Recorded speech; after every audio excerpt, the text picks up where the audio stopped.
Welcome to the DIY Detail Podcast. I'm Nick McGurk. Today we're speaking with none other than Jason Otterness. Here's a quick intro, which I kind of poached from his YouTube channel. Taylor for 17 years now. Before the beard, before the 30 million YouTube views and 200,000 subscribers. First step is I like to rinse the rims. Here was Jason Otterness in January of 2016. And I want to tell you the difference between a cheap detailer and a professional detailer. Back and forth. I first watched Jason as I learned to detail myself and launched my own YouTube channel. The half of the top here, and I'm going to clean this windshield. From hand washing basics to videos about ceramic coatings and paint polishing, I watched as Jason moved into a new shop. Dream detail shop is now complete. Then launched a company called Car Guy Supplies. Sometimes in life and in business, things just don't work out the way you wanted them to or you expected them to. After a trademark challenge to that name, Jason changed the name to Car Supplies Warehouse. And so that's where we start for today's podcast, an interview with the man behind it all, Jason Otterness. Sometimes it's a blessing in disguise when something bad happens, something great comes out of it. I'm a big believer of things always happen for a reason. Things always happen for a reason. I love that, Jason. Welcome, you and Yvan. How we all doing today, guys? I'm good, man. That was a sick intro. We went from Jason with no beard to Jason with a beard, and now I'm back to no beard. You had a Fred Durst, the lead singer of Limp Bizkit thing going on. I wanted to throw that in there, but I was like, I don't want to offend the guy. But you do look like Fred Durst with the Blackhawks cap. Yeah, I get thrown into that category with the backwards hat. It's all right. Yvan, how we doing today, sir? Spectacular. Just having fun in Georgia, nice and warm, so enjoying life. Jason, Car Supplies Warehouse is blowing up, man. I know you can tell your story better than I can, but can you just give us a sense of what that is? Like, how big are you guys right now, and how much have you grown?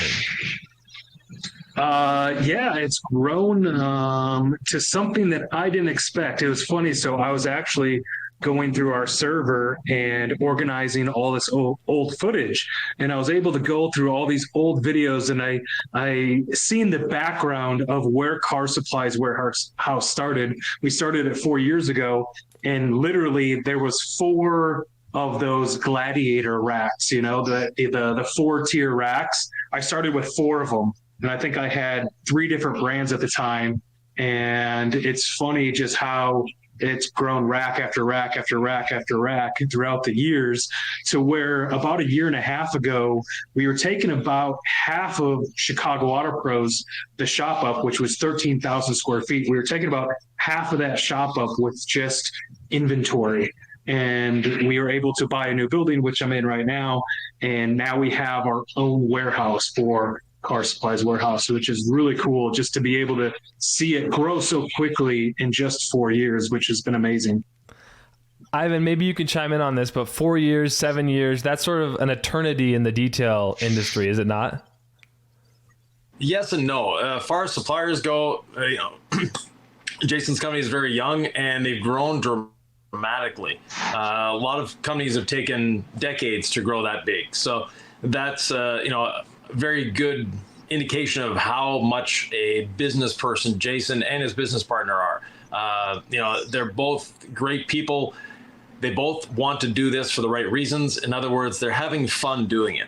And it's we see them at MTE. Mobile Tech Expo.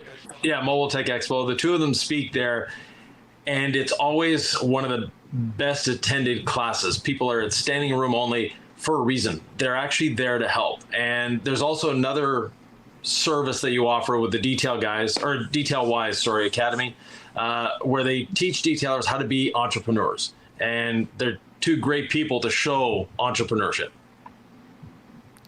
Absolutely. Jason, you started as a detailer, 17 years as a mobile detailer. Like, a lot of guys started 17 years ago and are still detailing. So you're not by accident. Like, did you always know you wanted to grow into something bigger? Did you always want to just be a solo guy? Like, walk me through your mindset from when you started to now as to what you wanted out of this industry. One, I didn't know I would be in this industry, but yes, from an I remember when I was actually in elementary school, I tried to start a business, and the first business that I tried to start was actually a catalog. I don't know if you ever remember the Fingerhut catalog or the Sears catalog. They were always around my house, and they'd always have these knickknacks and stuff. I'm like, I'm going to start one of these.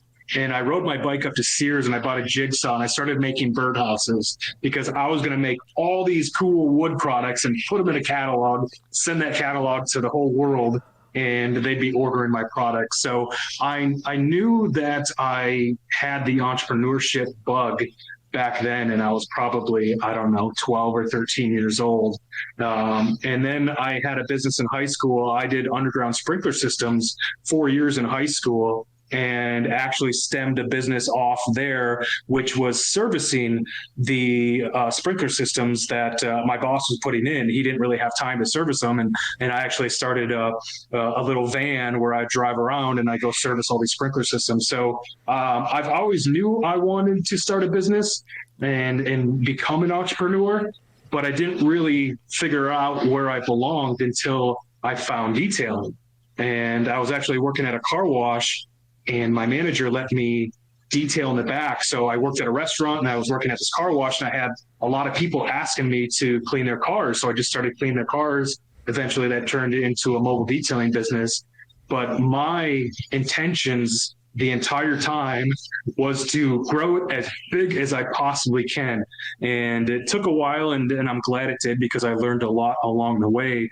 But my intention is still to continue to grow it, because that's what I think feeds me is the growth of it, and still building it and seeing what I can do, and just be building this big orbit. And it's been really cool. We have 2 shops now, 2 service shops with about 60 employees, and now we just opened DIY detailing, which is self-serve car wash detailing inside, climate controlled. And now we have 2 locations for that too, and about 10 or 12 employees with that company. How's that going? Where the car bays, right? Where people can come in and feel like they're in a fancy car supply warehouse, or car. Do they feel more of like a Chicago Auto Pros vibe there? Like, who are the people who are coming to detail their car? Do they want to meet you? Like, tell me about that whole setup. Where do you do it, and what's the whole process there? Yeah. So it is self-serve car washing that is more enthusiast targeted. So we do have, instead of a self-serve car wash having the brushes on the wall and the pressure washer and that's it, we wanted to have a nice pressure washer, a sink, the buckets, all the mitts and the tools and the equipment that was available to the enthusiasts that wanted to spend a little more time on their cars. So they can come in here and they can rent the bay by the hour or the day or the half day or whatever time they need to do whatever they want. But they can come in and more than just car wash. If they wanted a detail, if they wanted to do an interior detail, they can do that here. And it's been a great response so far. I mean, I didn't realize how many people actually enjoy it and want to come out and spend the weekend working on their car. But on a busy weekend or a busy Saturday, we'll have about 20 cars in and out, either washing or detailing their cars. So it's been a really cool concept to see if it was going to work or not. We're still in the testing phase. I think I call it like the triple threat. We have the front end retail. We have the teaching. So we actually built a kind of a learning studio here. And we hold classes. We do training Tuesdays and invite the public to come in and learn how to properly wash their car, learn the basics of machine polishing. And that's been a hit too. So we're giving confidence to the general public that they can come in and do this stuff on their cars too. So with the triple threat, with the retail, the DIY bays, and actually the training, it has been working really well together. So all that is in the location where you're at right now? Yeah, and that's just half of it. The other half is the warehouse. So we figured, worst case scenario, if it doesn't work, we just plow it all down and make the whole thing a warehouse. So I hear like a pressure washer in the background. Is that some DIYer out there? Because I thought you were at your shop, where guys are at Chicago Auto Pros. Or you have this empire. I can't keep it all straight. We're at Car Supplies Warehouse. What you hear is dry ice blasting. So there's a 93 3.6 turbo 911 downstairs that is getting dry ice blast right now. That is so wild. So we are DIY Detail, and obviously a lot of people out there are passively interested, or at least somewhat interested in washing their car. Those are a lot of people on YouTube, right? Not everyone's a pro or mobile detailer, but they all tend to kind of mix together because some of the DIY guys think that they can start a business, and that was me back in the day. But just generally speaking, we want to provide high quality products. So if someone walks into Car Supplies Warehouse, can they choose our products? I know you carry us now. Or like, how do they decide what products they get to use? Do you leave them there, or do they have to buy them, or how does that work?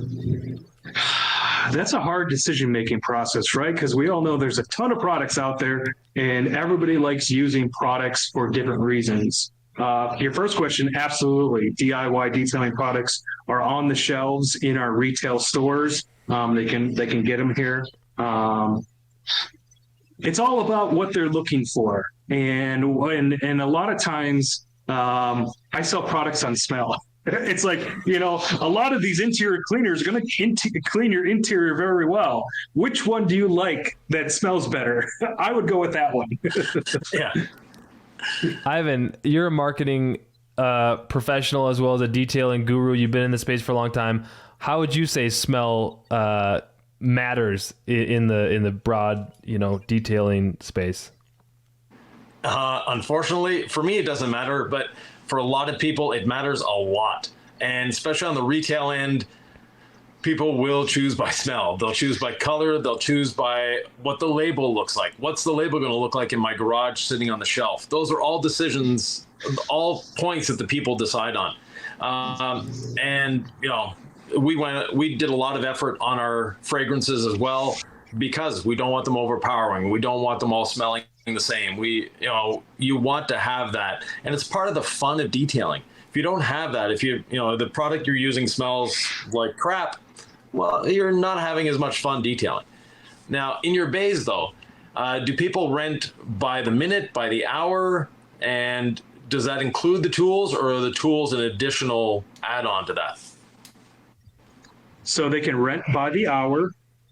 They get additional discounts the more time that they add. So we have 1 hour slots, 2 hour slots, 3 hour slots, half day slots, and then full day slots. The tools and equipment is an extra charge, and it's just either by the hour or full day charge, and you have access to the entire line of equipment, whether it's an undercarriage washer, a carpet extractor, or a polisher. It's just open-ended. You'll pay by the hour for that. Or you can have one of our memberships. So our memberships are a certain dollar amount a month, and then you get a certain amount of hours free, and then you get discounted hours on top of those hours that come with the membership. And with the membership, you have 50% off of rentals. So it's $10 an hour for rentals, and you have access to any of the products or any of the equipment that we have here available. Excellent. All right, Jason. Go ahead, Ivan. It's bring your own products, or they have to use what you sell?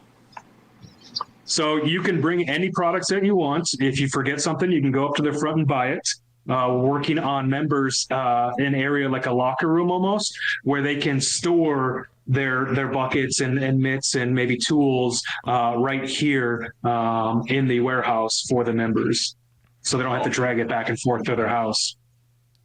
Excellent concept. Ivan, I like it. I think it's an excellent concept too. Ivan, you mentioned earlier there's a lot of companies that have been around for a long time that haven't gotten this big. So I think, Jason, what strikes me is like just the scale at which you've done this, and how quickly you've done it. And I know you're a human being, right? So what I want to know is like, what does your day look like? Like, how do you stay reasonably sane, and how do you get sleep, and how do you maintain your relationships? Because it seems like you've got a lot going on. I do. I sleep very well. That's very important for me. I make sure I get my sleep. Otherwise, I can't operate like I do. I do not operate very well when I do not sleep well. So it's very important for me to sleep. I sleep like any other normal human. I get about 7 or 8 hours. I can't operate on 5 hours. I know there's some people out there that can operate on 5 hours of sleep. I need 7, at least 7, and I'm good to go. But it's a sacrifice that I've made. My family has been very accommodating to me for this. They know my wife actually works in the business with me, so she does a lot of the payroll, of the HR. She's doing handling all the insurance stuff and doing all that. And she used to work at the sales desk with me when we lived closer to the shop. But I work too much, and I know that. I worked all day yesterday. I worked all day Saturday. I work usually 6 days a week, and it's from 7 or 8 until about probably about 7 o'clock at night. And but I love it. I enjoy it, and I mean, obviously, there's some stress that comes with it when there's a lot of things going on, and maybe some things aren't working the way you want them to. So it does get a little bit stressful. But for the most part, I love it. I love building this. I love the process of building the business. I love, for the most part, again, I love all the people that I work with. They're all passionate and driven. So we try to hire those same people that are happy, they're driven, they're passionate people. They love and enjoy cars. So we try to hire those right people who can help motivate us and keep us going.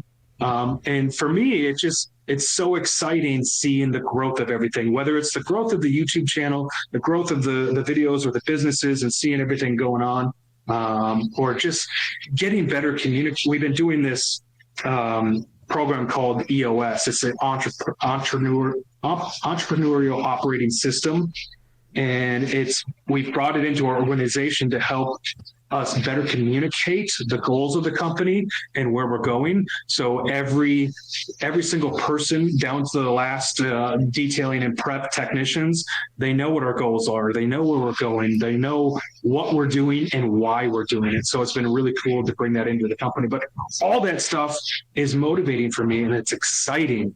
And I certainly like going to different places, but like on vacation, even if I went on vacation, it's not in me just to be able to sit on a beach and do nothing.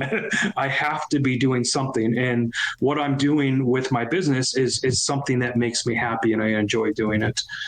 Well, it makes you happy. What's your why for dedicating your whole life to this, essentially? I mean, obviously you have your family and other interests, but the fact that you work so much, I know that Phil Knight with Nike and Shoe Dog had said something about, if I was going to be working all the time, I wanted to make work fun, right? And I feel like Yvan, like you retired and you unretired, like working, if it's what you love to do, I feel like it's good for us. It gives us purpose, but what is your why, Jason, for why you do it all? I don't know if I know my full reasons for why yet. I know that I have to do something, and this fulfills me. It satisfies me. It certainly satisfies me to what I'm not the type of person who can work for somebody else because I don't like the ceilings. I want to be able to push as far as I can go and see what my limits are and see what I can do. I certainly get a lot of satisfaction in working with our employees and seeing them grow and them take on new things and learn. Being in this for so long now, we have employees here at Chicago Auto Pros that have been with us for 7, 8, 9 years, and it's been cool to watch them come in their 20s, and then now they're close to their 30s, and see them develop as people and mature and teach them how to manage other people, and to see them take on new responsibilities is very cool. Going into the detail-wise training, so we've dedicated ourselves to teaching others and just showing people what we've done in our own business. And we don't claim that we're business graduates or know all the answers. We're just showing people what we've done in our own business, and it's worked. And we don't really hold back any secrets, and we just share with them as much as possible. So that's satisfying to see other businesses grow and do things. So it's all just, it's just satisfying. Yeah. And now you have a business partner, Greg. Yes. A lot of people are very reluctant to bring on a business partner. They're very reluctant to have that in the running of their business. And I know that the two of you work wonderfully together. You each have your roles to fulfill. We lost Yvan, Jason. Do you want to talk about bringing on a business partner? Because I had one and it didn't work out very well. I think I know where it's going. Yes, it can be very difficult. Before DIY detail, I mean, not. Yvan's an amazing business partner, but it's a very difficult needle to thread. It is, and I've talked to several people, and unfortunately, I've seen several relationships fall apart in the detailing industry because obviously I do have a partner, so we have people reaching out for advice on business partners and everything. I'm going to tell you this. I feel extremely lucky to find somebody who is so understanding as Greg is. He is a very cool, calm, collective person. We have a lot of the opposite traits. I am difficult to work with. I am stubborn, and I can be a whirlwind sometimes because I'm bulldozing stuff and I'm going 100 miles an hour. And I don't think that works with a lot of people. And to be able to find a partner like Greg who can kind of help me slow down, help me navigate some of this stuff, the way that our business relationship works is, and this goes back to EOS, I'm the visionary, Greg is the integrator. The integrator is the one who can take the visionary's ideas and whirlwinds. I'm kind of the one to get things started and get it all going, but I often get bored with it. And Greg is the one to go back and make sure everything is working properly. And he ties it up, puts a nice little neat bow on it, processes everything, makes sure all the other people on our team know what they're doing with the project or whatever we're doing. And it has absolutely been a blessing in my career, in my life, because I would not have made it this far without him, because I would have been in left field somewhere, not thinking about all the particulars and dotting the I's and crossing the T's. He is the one that does all that. Yvan, feel free to chime in on this, but I think there's the myth of the self-made man, and we've all benefited from just like a whole village of people, whether we know it or not. Other people have more privilege or whatever, like somewhere along the line, a mentor, a friend, a parent, a sibling, a coworker, like people help people, right? And I love that you opened up to that. You wouldn't be here without him in the way that you are. You still have done a lot, but like we do things with the help of other people, and hopefully we can help them out as well. Like, does that make any sense, guys, or am I just rambling on? Absolutely. No, good. Yeah. And having had the privilege of meeting Greg, because he's not the, let's say, the forward-facing person in the company. That's Jason's role. But like Jason said, just very much a very nice, easygoing, relaxed, nothing gets in his way, nothing stresses him out kind of person. So I'm sure he has his moments, but we all do. Yeah. All do.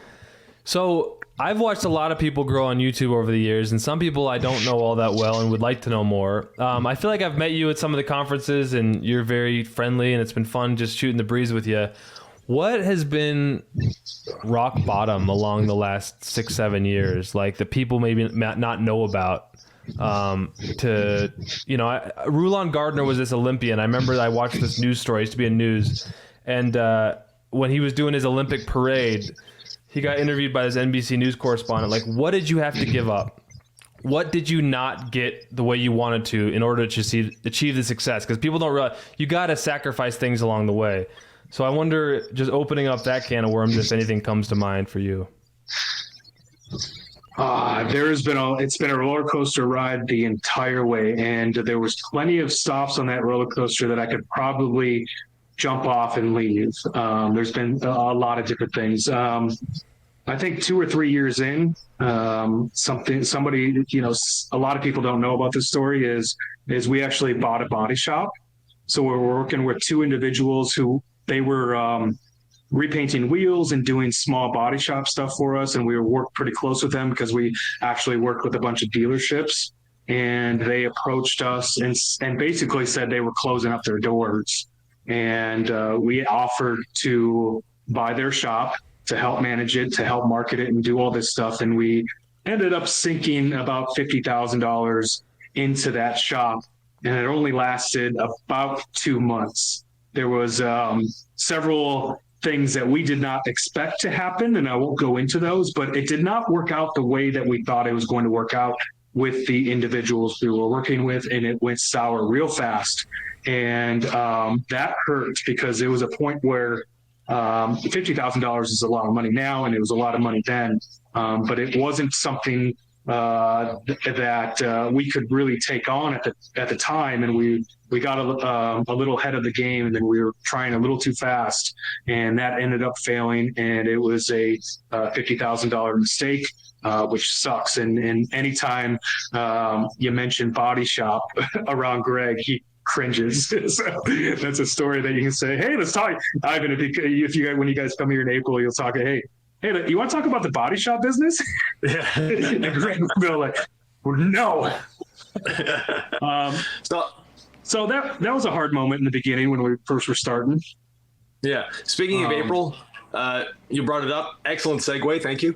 In April, you guys are putting on an event that I've never seen before. And I love the idea of what you're doing. Basically melding together influencers, YouTubers, podcasters, and the companies that Car Supplies Warehouse represents. Whose idea was that, and what are your visions of it? And the general public, right? Yeah, and the general public, yeah. So it was actually a combination. I've had the idea for a while, but I was talking to Pan, the organizer, and he kind of pushed me to go do it. He was talking about putting this barbecue together for people. I'm like, that's cool, man. I'm like, all right, I'll do it. I'll figure it out.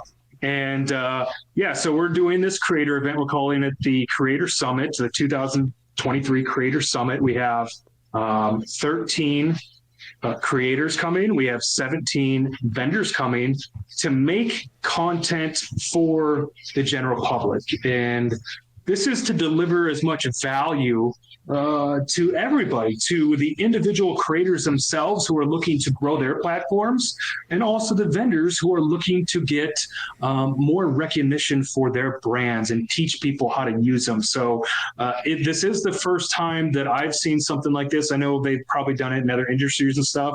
I'm a little nervous on how it's going to work, but I'm also very excited to bring everybody in and coordinate it. And it's 2 days of content creation. So it's going to be closed to the public. It's private for those 2 days. And then the third day is we're actually going to open it up to the public. And this is kind of a meet and greet.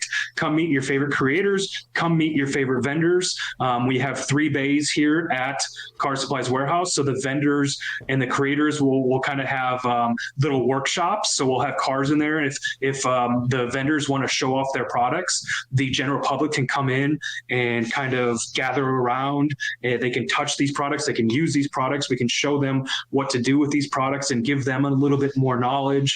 They can hang out. We can talk. We can take pictures. It's 4 hours of an open house on April 29th here at Car Supplies Warehouse in Romeoville, Illinois. So I think it's going to be fantastic. I'm actually planning some secret stuff for you guys. I just want to deliver as much value. I think this is the great thing about our industry too. I feel so lucky to be able to be in an industry where most of my friends are, and we can network like this. We can get together. I think in the detailing industry, we're all looking to better ourselves, not only personally, but our businesses. So I think it's a really cool kind of environment for the whole community. And I can't wait for everybody to come. I think it's going to be an awesome event for both the creators, vendors, and for the general public coming in. So April 29th, what are the details? You said 3 or 4 hours for the public. What does it cost? How can they sign up? April 29th, it's 10 a.m. to 2 p.m. It does not cost anything. We actually just secured a food truck that's going to be coming out too. And it's just an open house to come and explore the retail store that we've built, which we're very proud of, to see the bays, to see the warehouse, and then just to meet all these creators and vendors. So where is most of your energy focused on? I mean, I know as the big boss man, you have people who run things and you can delegate it to them and trust them to do what they do. But are you in Chicago Auto Pros anymore? Or are you all on this end of the business now? I'm mostly at Car Supplies Warehouse now. I spend about a half a day per week over at Chicago Auto Pros. We did just hire a general manager who is taking over a lot of responsibility. We've been lucky enough to have great leaders in Chicago Auto Pros. So we have our film manager, our detail managers, and then our sales managers up front. And we have people in those positions that have been here 5+ years. And they know exactly what we're looking for, and we've spent the time to train them properly so they know the expectations we're looking to deliver to our customers, and they do a fantastic job. So I feel lucky that business is running very well, giving me time to be over at Car Supplies Warehouse to dive into stuff like dry ice. We're actually doing an Australia training in 3 weeks. So we get to go over to Australia for a week and a half, and we're doing a 3-day training there. We're developing, coming out with a new paint protection film line here in a couple months. And I like to be busy and do things. And certainly, again, I work a lot, but I'm spending most of my time over here doing the vision stuff. And on top of all that, I try to make as many videos as possible. I love being in the videos and doing videos. I was going to say, talk about content creation. Recently, you announced that you were looking for kind of the head of your media team. How do you stay involved? How do you kind of delegate? I'm guessing you've had an editor for a while. Who shoots it? Who edits it? What is that job position? Because if I didn't work for DIY Detail, if this wasn't my business, I'd have applied already.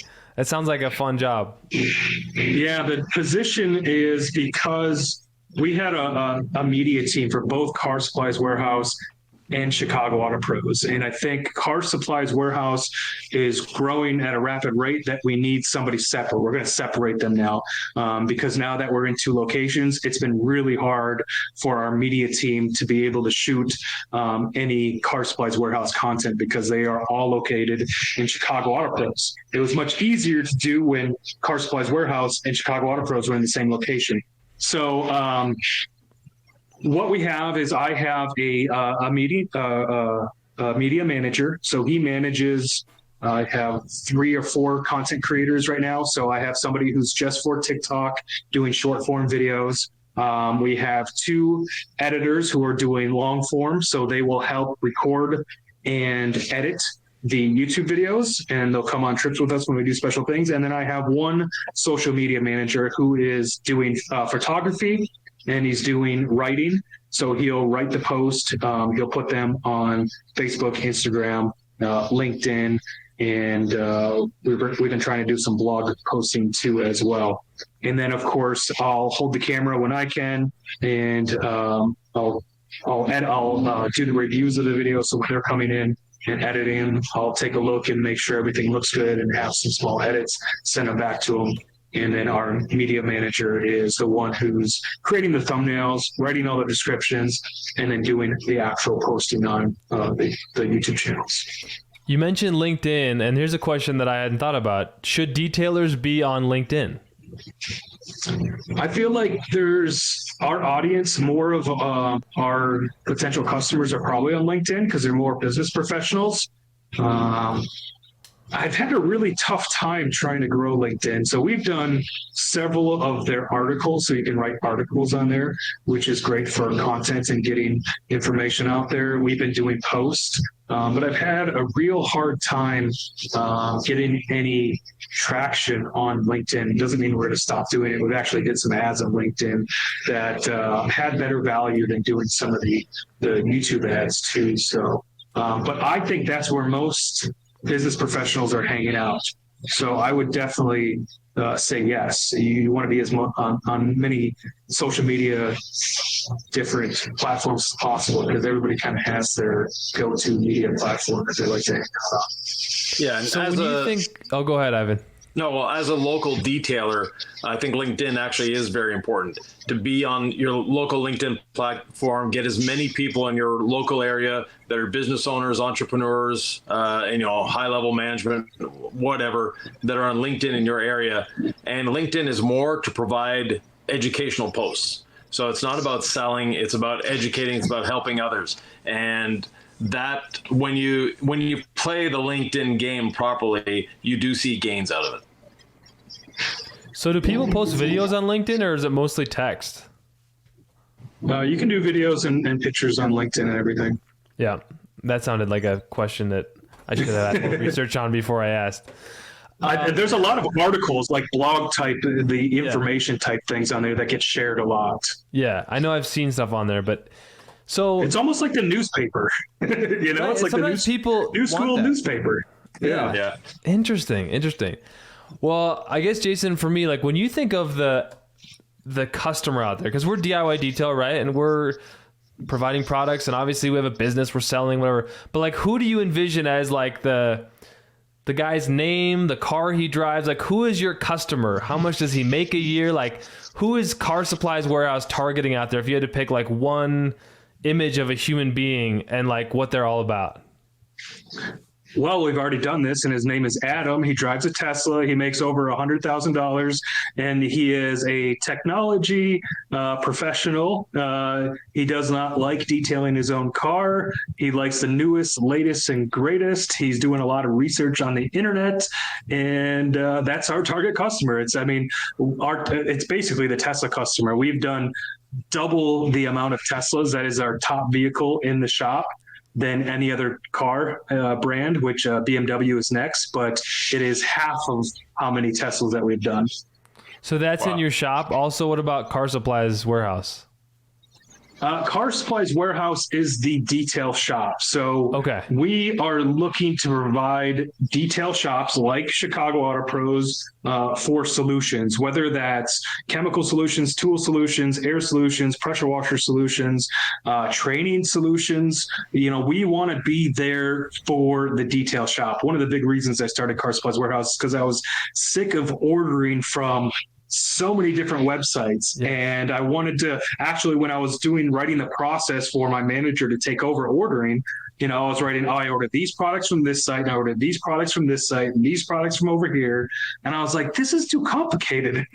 Why can't we just order it from one site? And that's kind of my goal with Car Supplies Warehouse is, I've really been thinking about taking on like paper products like toilet paper, printing paper, but I don't think I can compete with Amazon, and that stuff is pretty bulky to actually store. But I would love to have as many things for detail shop owners on my site to be able to go to.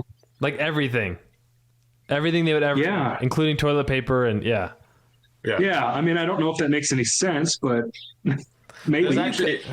There's some companies that do that, not in the detailing space, but for dealership owners, there's a couple companies that do that, and literally everything in that dealership, other than the cars, comes from that company. Like you said, the toilet paper, the toilet paper, the pens, the ink, and the printer, the desks, you name it, it all comes from that company. So, right, yeah. So, Jason, the idea guy, where do you come up with your ideas? Is it in the shower in the morning? Is it while you're detailing a car? Is it while you're in traffic? Like, where do the ideas come from? You know what? I live about an hour away from my house, so the shops are a minimum 45 minutes. So I can get to Romeo in 45 minutes, but like our furthest shop is an hour and a half away from me.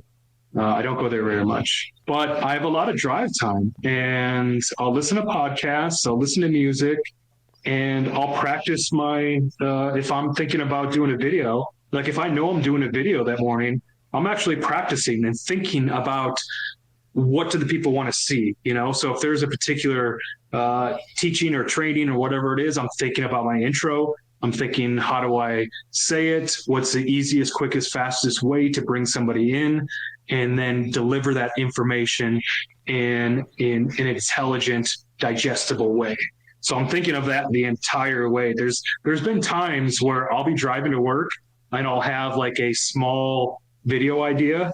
The video idea, there was a video that I did that was almost got 1 million views. It's why you shouldn't get a ceramic coating. That was one of the ideas that I was thinking about on the way to work. And I was like, I should do a video about that and say why you shouldn't get a coating.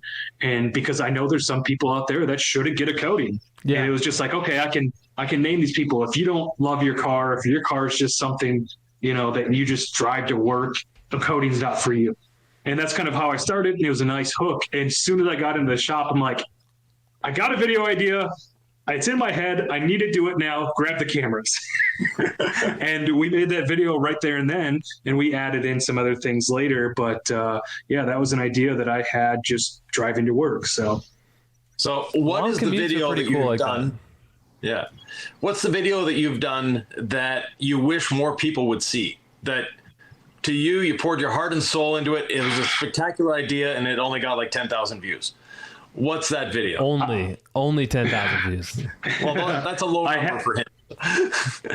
Well, I do have a video that it has what I consider it's not going to its potential is the detailing documentary that I did. And this actually took about 1.5 years to do.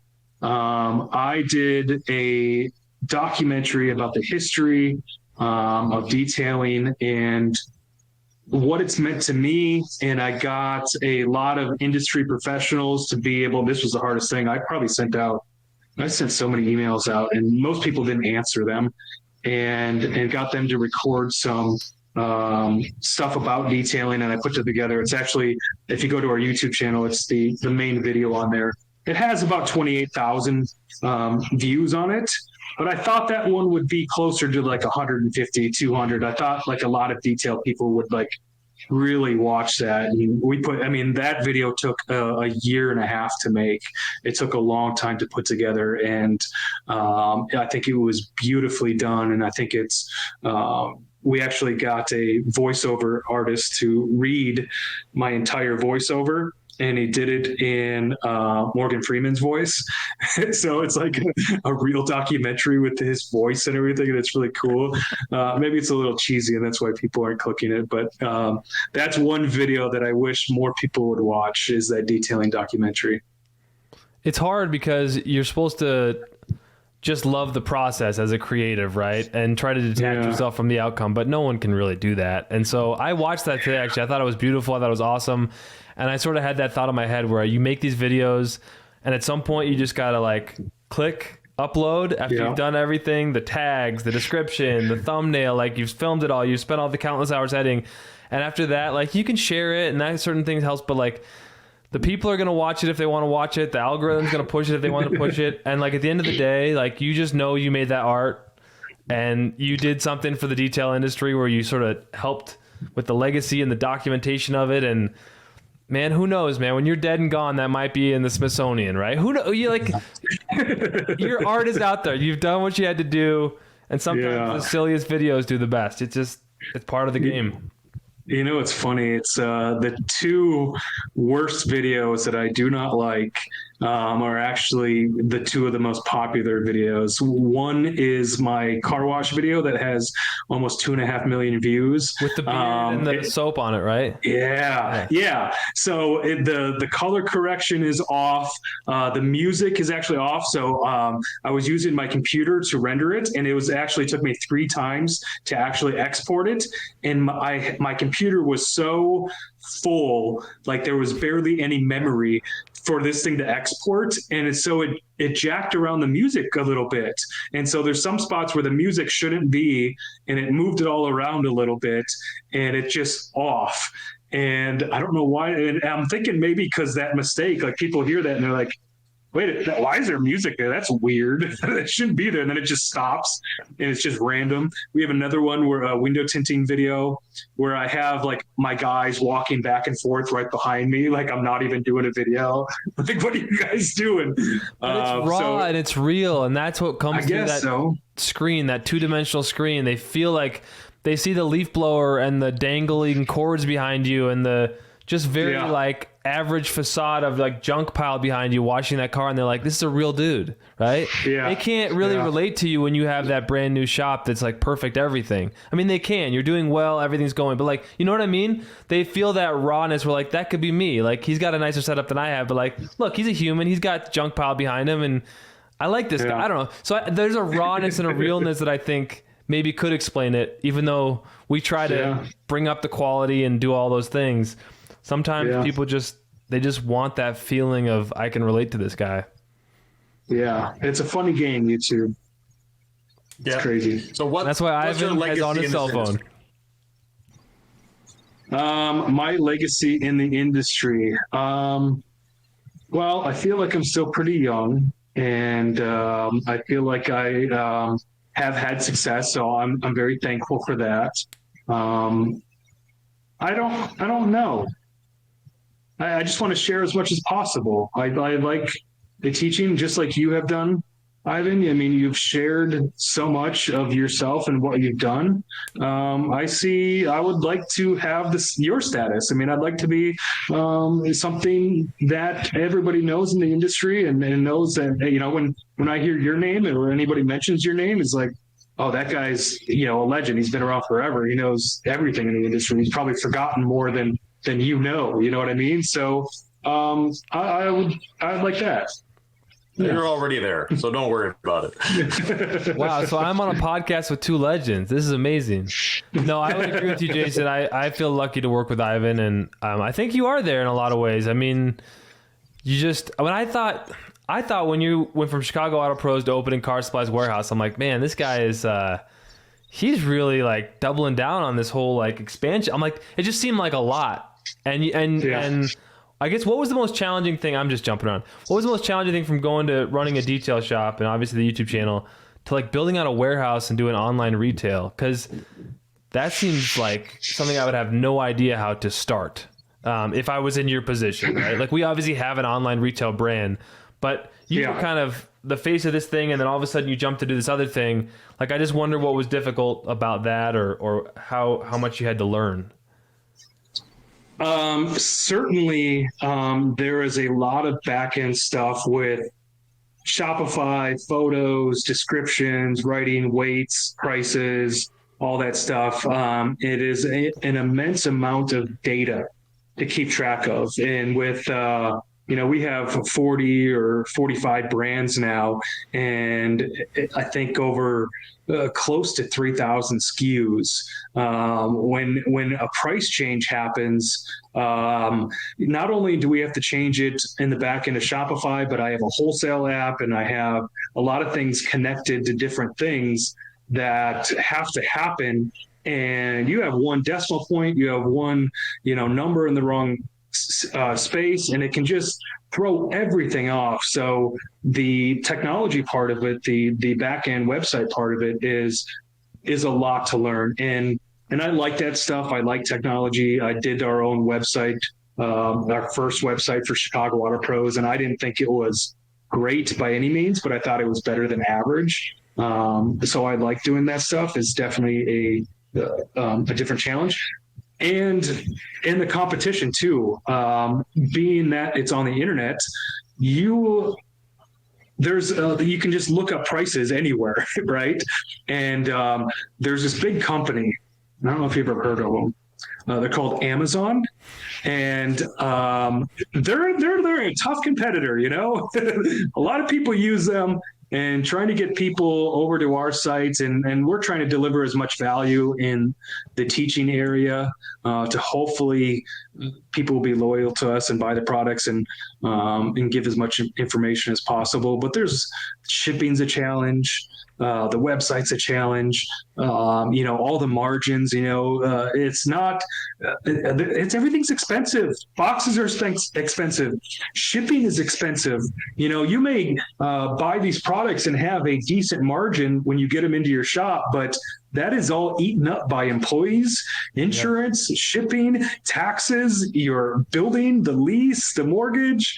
And it's like, there's, sometimes pennies left over, and you're like, we got to sell a lot of these to make any money. So it's been tough. And the capital investment I mean, we have a little more than $500,000 just in inventory that just sits here, and we're trying to sell it as fast as we can.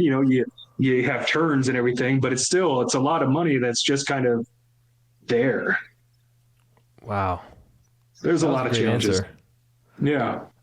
Thanks for sharing that and being open about it. I want to keep this under an hour, not just arbitrarily, but because I have to go pick up my kids at school. So do we have any final thoughts? Ivan, Jason, so I don't get, arrested by CPS for leaving my kids at school. I got to wrap this one up. For myself, Jason has been an inspiration in the industry. He is the epitome of growth and growing. Now he just has to grow his beard back. But other than that, people didn't even know who you were at MTE. It's like, did you see Jason? Where? I didn't see Jason.